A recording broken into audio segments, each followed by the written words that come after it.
Russia 2018. The World Cup was probably the most surprises we've ever seen at the World Cup, at least for my generation. This World Cup was so exhilarating, so exciting to watch. It was so thrilling and so shocking. There were very many decisive moments, very many shocking moments, but for me, the most shocking moment of them all is Brazil actually not winning this World Cup. Before this World Cup started, I was 110% sure that Brazil was going to win this World Cup. I didn't specifically wanted Brazil to win. I actually wanted Argentina to win because of Lionel Messi. I really thought Messi deserved to win a World Cup, but the man already had a chance. But back to Brazil.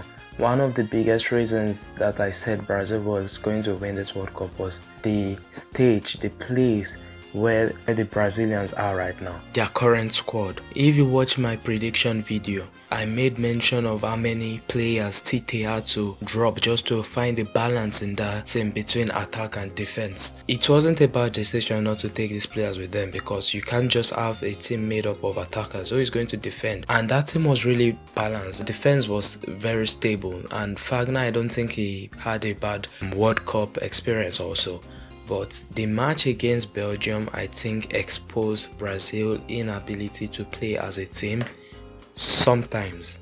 Throughout the group stage, they somewhat struggled by Brazil standards, because you expect them to sovereignly win against teams like Mexico. But the thing is, I'm not a bandwagon. So I said from the beginning of the World Cup that Brazil was going to win it. So I had to stick to my words that Brazil was going to win it.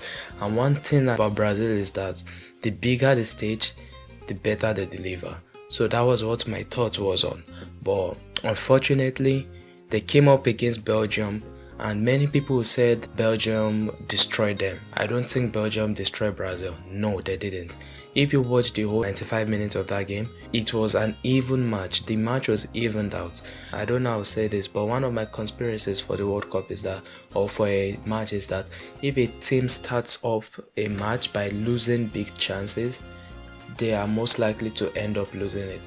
When Thiago Silva got the opportunity in the first half and he hits the crossbar, I had a really bad feeling in my stomach for Brazil that moment. At that very moment, I was like, this is not a good sign. This is not a good sign. Brazil are going to lose. And then again, I think they got another close opportunity from Coutinho, who couldn't convert it, and I was like, this is not a good sign. This is not a good sign. Brazil are not going to win it. The problem though that I noticed in that Brazilian squad was that Marcelo was doing a bit too much on the left wing. When the Belgians had the ball, who did they play straight to? Either De Bruyne or Lukaku, and that left back position was completely open and free for the Belgians to attack. And another problem with the match was the foul on Gabriel Jesus in the first half from Vincent Kompany. Gabriel Jesus was very smart to bring out that foul because he knew he couldn't get past him anyway. But the thing is that the ball was already out of play, and by the rule of FIFA, you can't give a foul for a dead ball.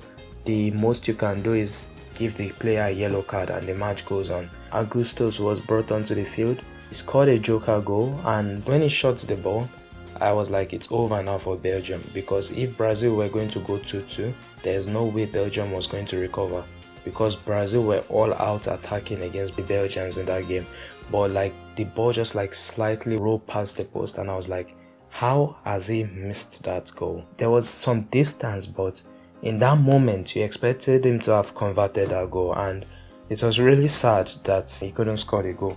But he actually scored the single goal of the Brazilian in that match, and I think you have to give him much credit for that.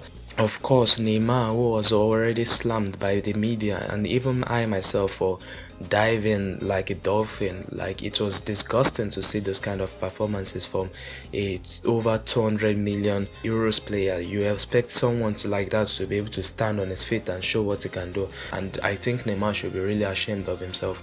But in that match against Belgium, you should see a kind of remorse in the body language of Neymar. He dove in that match, he dove sometimes, but the thing is that it was a kind of reflex that he should dive, but he didn't go to the referee to complain, and he didn't roll on the floor. But Brazil, all in all, they played a very good game. So I think both teams actually deserve to win. And we will all admit we would have loved to see a final between Belgium and Brazil, but at the end of the day, the better team came up on top. Another thing that's most shocking for me for this Brazilian team not winning is because most of these players are all in their peak years, or just some years for their peak years, and some are just like some few years after their peak years. Marcelo is currently the best Marcelo we've ever seen. And I think Neymar is also in his peak years. Roberto Firmino is in his peak years. Casemiro is in his peak years also, and Felipe Coutinho is definitely in his peak years. Then you have most of these players who are in their peak years and are performing well all over Europe. You expect them to take it all, but somehow it didn't work out for them. I mean, it's a big shame that Brazil couldn't win this World Cup, but I mean, it's Brazil though. They have 5 World Cups to their name.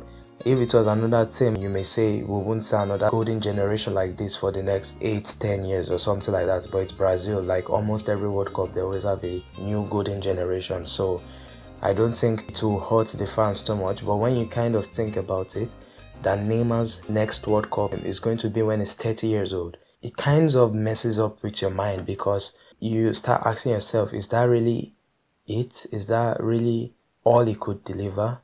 Like, he could have done way more than he has done, but because of this diving antics and some severe injuries, it just leaves you the question with, is this all he could have offered? Couldn't he have given it a bit more? But yeah, it's a kind of sadness story with Neymar, and with the way his career is going out, because let's be honest, the guy is just after money. With the way his career is going out to be, I don't see him bringing in a great performance in the 2022 World Cup, honestly. But yeah, till then, let's just wait and see. And this is Sami Fash signing off. Have a good day.